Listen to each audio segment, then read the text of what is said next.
Amusing remark that since he had so much breath to spare, it would be more wholesomely expended on the treadmill than in a musical instrument. He made no answer, being occupied mentally bewailing the loss of the flute, which had been confiscated for the use of the county, so Nancy passed on to the next cell, and knocked there. "Well," cried a faint and feeble voice. "Is there a little boy here?" inquired Nancy, with a preliminary sob. "No," replied the voice, "God forbid." This was a vagrant of 65, who was going to prison for not playing the flute, or, in other words, for begging in the streets, and doing nothing for his livelihood. In the next cell was another man, who was going to the same prison for hawking tin saucepans without license, thereby doing something for his living, in defiance of the stamp office.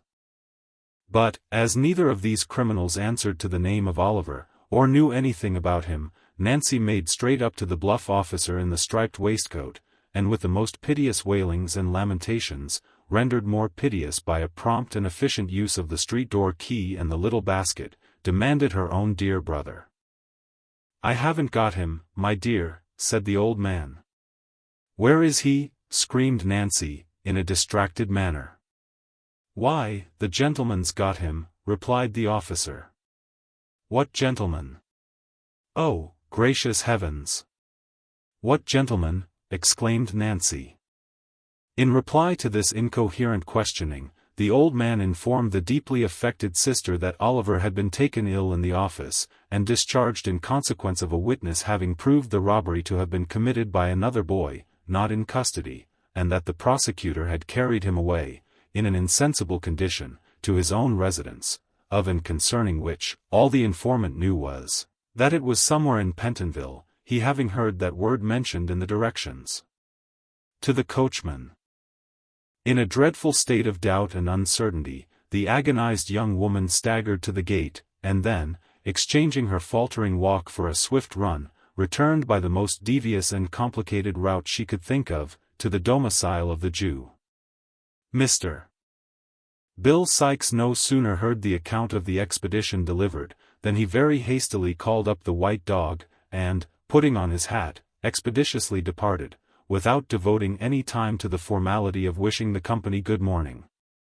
"We must know where he is, my dears, he must be found," said the Jew greatly excited. "Charlie, do nothing but skulk about, till you bring home some news of him. Nancy, my dear, I must have him found. I trust to you, my dear, to you and the artful for everything. Stay, stay," added the Jew, unlocking a drawer with a shaking hand, "there's money, my dears. I shall shut up this shop tonight. You'll know where to find me. Don't stop here a minute. Not an instant, my dears." With these words, he pushed them from the room, and carefully double-locking and barring the door behind them, drew from its place of concealment the box which he had unintentionally disclosed to Oliver.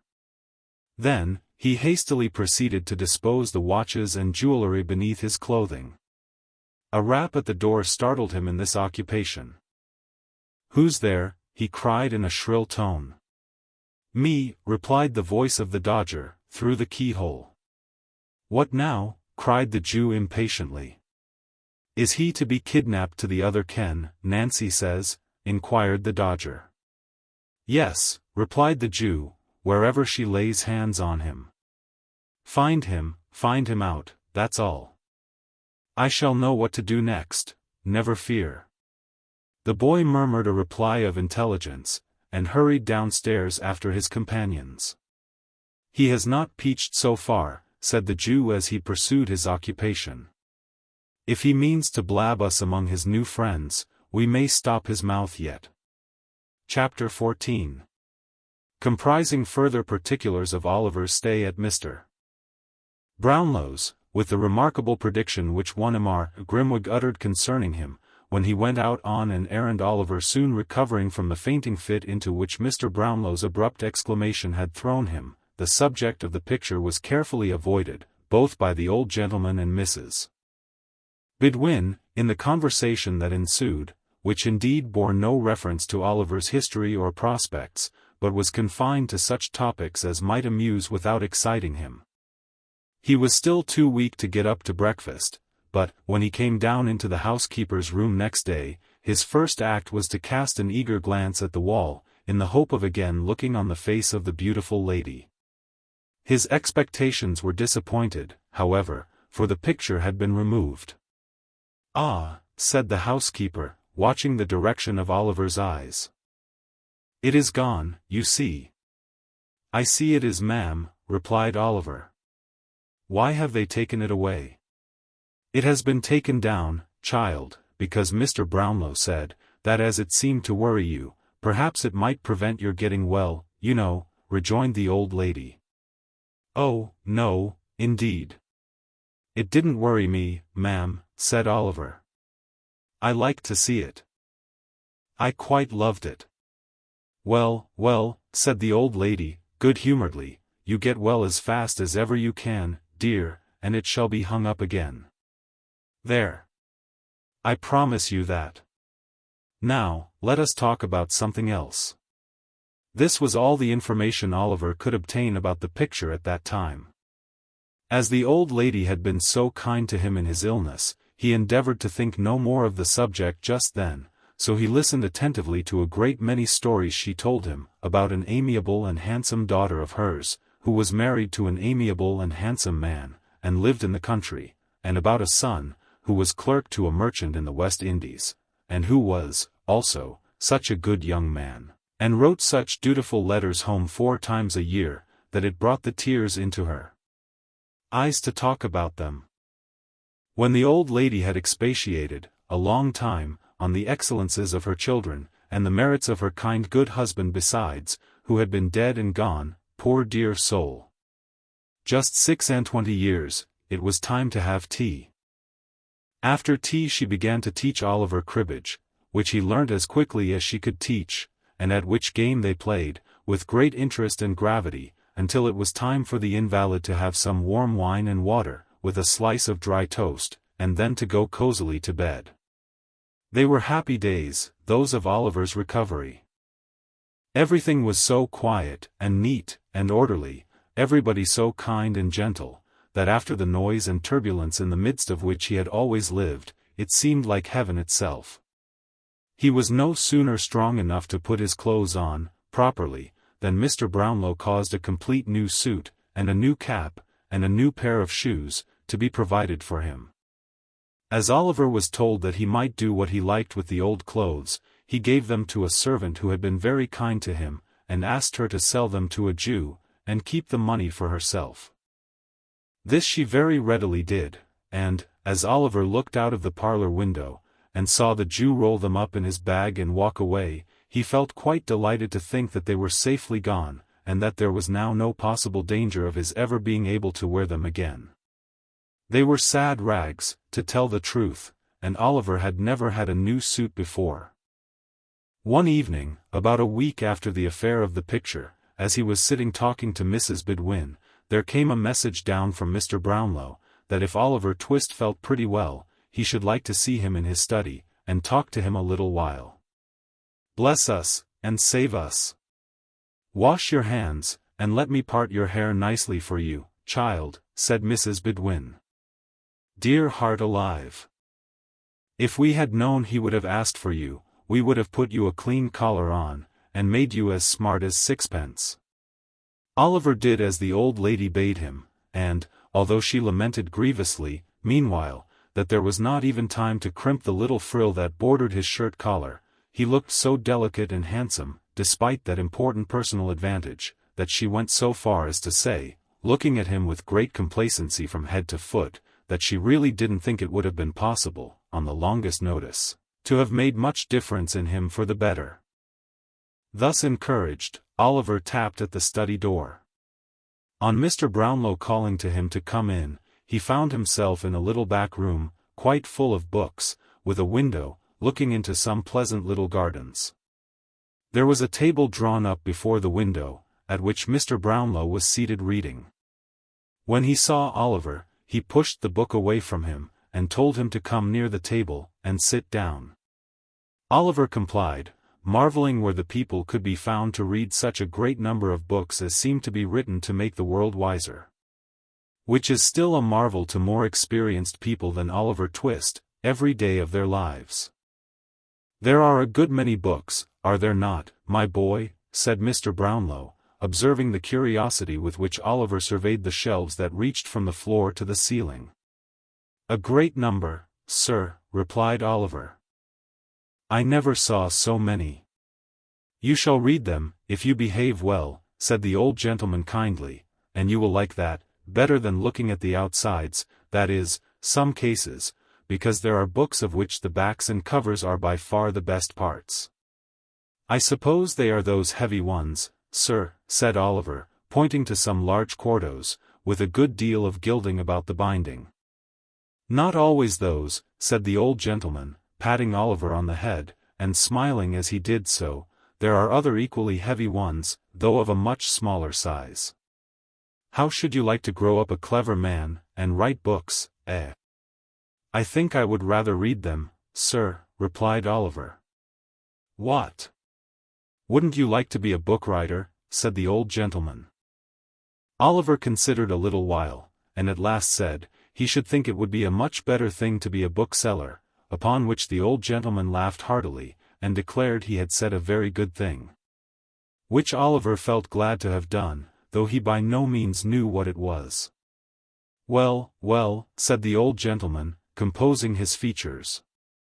"Don't be afraid. We won't make an author of you, while there's an honest trade to be learnt, or brickmaking to turn to." "Thank you, sir," said Oliver. At the earnest manner of his reply, the old gentleman laughed again, and said something about a curious instinct, which Oliver, not understanding, paid no very great attention to. "Now," said Mr. Brownlow, speaking if possible in a kinder, but at the same time in a much more serious manner, than Oliver had ever known him assume yet, "I want you to pay great attention, my boy, to what I am going to say. I shall talk to you without any reserve, because I am sure you are well able to understand me, as many older persons would be." "Oh, don't tell you are going to send me away, sir, pray," exclaimed Oliver, alarmed at the serious tone of the old gentleman's commencement. "Don't turn me out of doors to wander in the streets again. Let me stay here, and be a servant.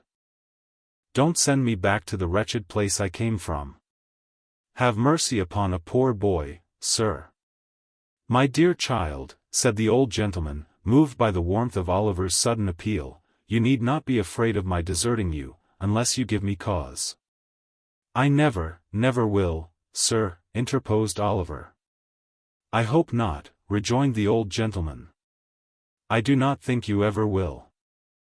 I have been deceived, before, in the objects whom I have endeavored to benefit, but I feel strongly disposed to trust you, nevertheless, and I am more interested in your behalf than I can well account for, even to myself.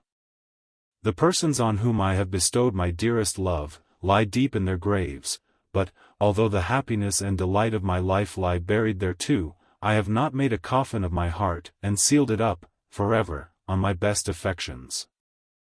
Deep affliction has but strengthened and refined them."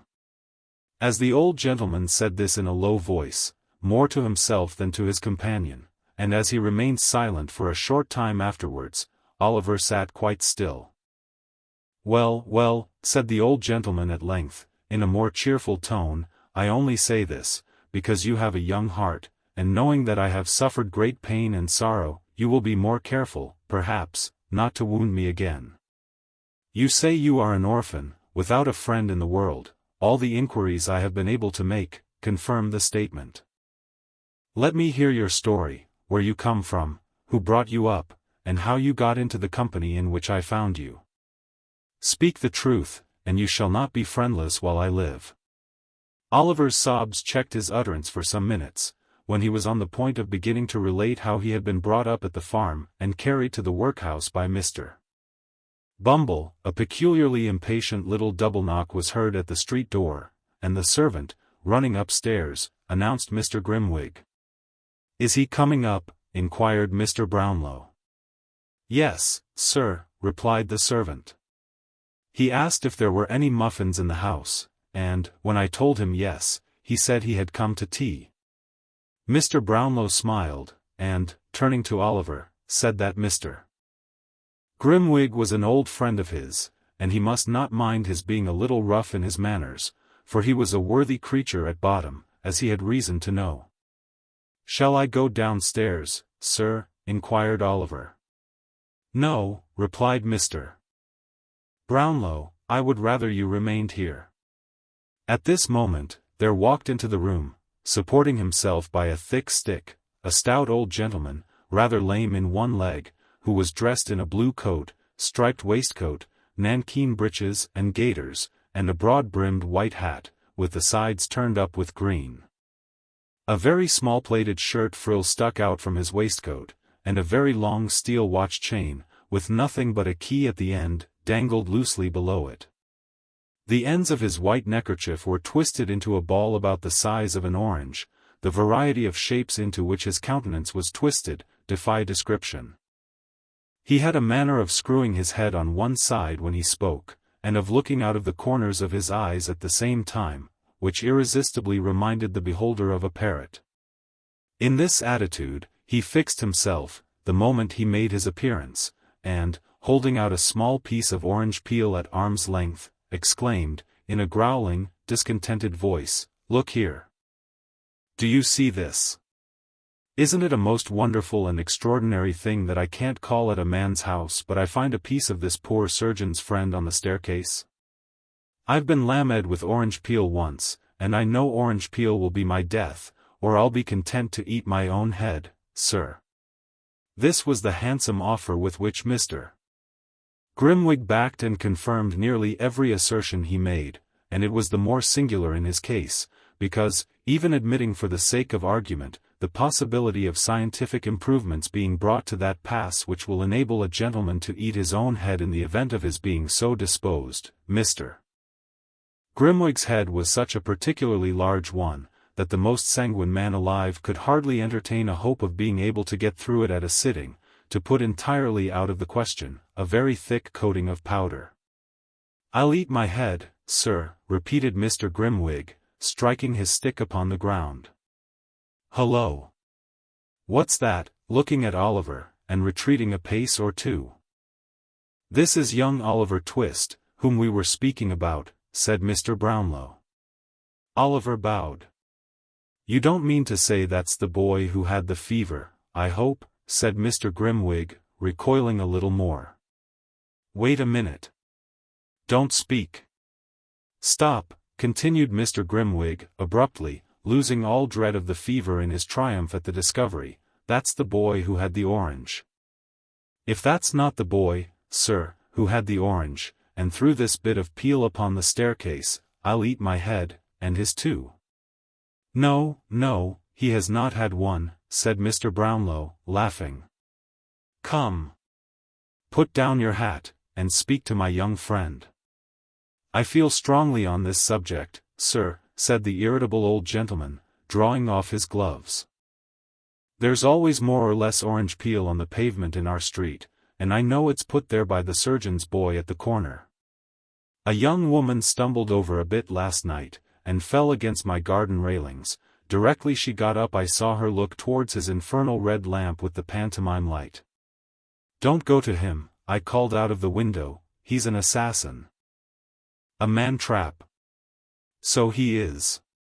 If he is not,' here the irascible old gentleman gave a great knock on the ground with his stick, which was always understood, by his friends, to imply the customary offer, whenever it was not expressed in words. Then, still keeping his stick in his hand, he sat down, and, opening a double eyeglass, which he wore attached to a broad black riband, took a view of Oliver, who, seeing that he was the object of inspection, colored, and bowed again. "That's the boy, is it?" said Mr. Grimwig, at length. "That's the boy," replied Mr. Brownlow. "How are you, boy?" said Mr. Grimwig. "A great deal better, thank you, sir," replied Oliver. Mr. Brownlow, seeming to apprehend that his singular friend was about to say something disagreeable, asked Oliver to step downstairs and tell Mrs. Bidwin they were ready for tea, which, as he did not half like the visitor's manner, he was very happy to do. "He is a nice-looking boy, is he not?" inquired Mr. Brownlow. "I don't know," replied Mr. Grimwig, pettishly. "Don't know?" "No. I don't know. I never see any difference in boys. I only knew two sort of boys. Mealy boys, and beef-faced boys." "And which is Oliver?" "Mealy. I know a friend who has a beef-faced boy, a fine boy, they call him, with a round head, and red cheeks, and glaring eyes, a horrid boy, with a body and limbs that appear to be swelling out of the seams of his blue clothes, with the voice of a pilot, and the appetite of a wolf. I know him. The wretch." "Come," said Mr. Brownlow, "these are not the characteristics of young Oliver Twist, so he needn't excite your wrath."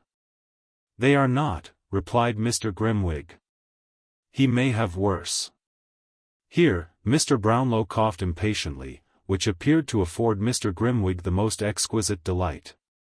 "He may have worse, I say," repeated Mr. Grimwig. "Where does he come from? Who is he? What is he?" "He has had a fever." "What of that? Fevers are not peculiar to good people, are they? Bad people have fevers sometimes, haven't they, eh?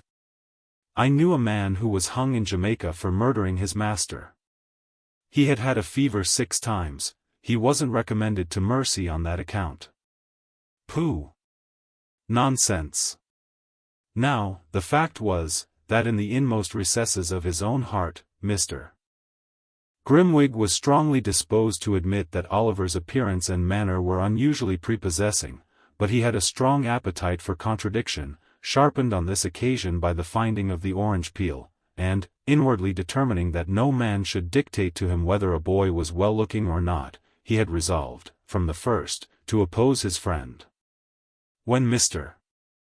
Brownlow admitted that on no one point of inquiry could he yet return a satisfactory answer, and that he had postponed any investigation into Oliver's previous history until he thought the boy was strong enough to hear it, Mr. Grimwig chuckled maliciously. And he demanded, with a sneer, whether the housekeeper was in the habit of counting the plate at night, because if she didn't find a tablespoon or two missing some sunshiny morning, why, he would be content to, and so forth. All this, Mr. Brownlow, although himself somewhat of an impetuous gentleman, knowing his friend's peculiarities, bore with great good humor, as Mr. Grimwig, at tea, was graciously pleased to express his entire approval of the muffins. Matters went on very smoothly, and Oliver, who made one of the party, began to feel more at his ease than he had yet done in the fierce old gentleman's presence. "And when are you going to hear a full, true, and particular account of the life and adventures of Oliver Twist?" asked Grimwig of Mr. Brownlow, at the conclusion of the meal, looking sideways at Oliver, as he resumed his subject. "Tomorrow morning," replied Mr. Brownlow. "I would rather he was alone with me at the time." "Come up to me tomorrow morning at 10 o'clock, my dear." "Yes, sir," replied Oliver. He answered with some hesitation, because he was confused by Mr. Grimwig's looking so hard at him. "I'll tell you what," whispered that gentleman to Mr. Brownlow, "he won't come up to you tomorrow morning. I saw him hesitate. He is deceiving you, my good friend." "I'll swear he is not," replied Mr. Brownlow, warmly. "If he is not," said Mr. Grimwig, "I'll," and down went the stick. "I'll answer for that boy's truth with my life," said Mr. Brownlow, knocking the table. "And I for his falsehood with my head," rejoined Mr. Grimwig, knocking the table also. "We shall see," said Mr.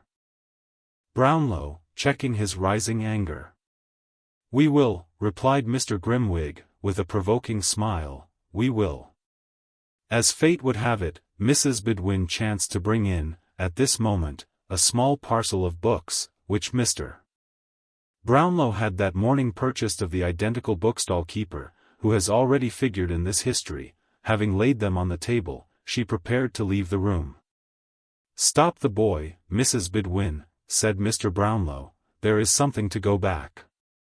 "He has gone, sir," replied Mrs. Bidwin. "Call after him," said Mr. Brownlow, "it's particular. He is a poor man, and they are not paid for. There are some books to be taken back, too." The street door was opened. Oliver ran one way, and the girl ran another, and Mrs. Bidwin stood on the step and screamed for the boy, but there was no boy in sight. Oliver and the girl returned, in a breathless state, to report that there were no tidings of him. "Dear me, I am very sorry for that," exclaimed Mr. Brownlow. "I particularly wish those books to be returned tonight." "Send Oliver with them," said Mr. Grimwig, with an ironical smile. "He will be sure to deliver them safely, you know." "Yes, do let me take them, if you please, sir," said Oliver. "I'll run all the way, sir." The old gentleman was just going to say that Oliver should not go out on any account, when a most malicious cough from Mr. Grimwig determined him that he should, and that, by his prompt discharge of the commission, he should prove to him the injustice of his suspicions, on this head at least, at once. "You shall go, my dear," said the old gentleman. "The books are on a chair by my table. Fetch them down." Oliver, delighted to be of use, brought down the books under his arm in a great bustle, and waited, cap in hand, to hear what message he was to take. "You are to say," said Mr. Brownlow, glancing steadily at Grimwig, "you are to say that you have brought those books back, and that you have come to pay the £4.10 I owe him.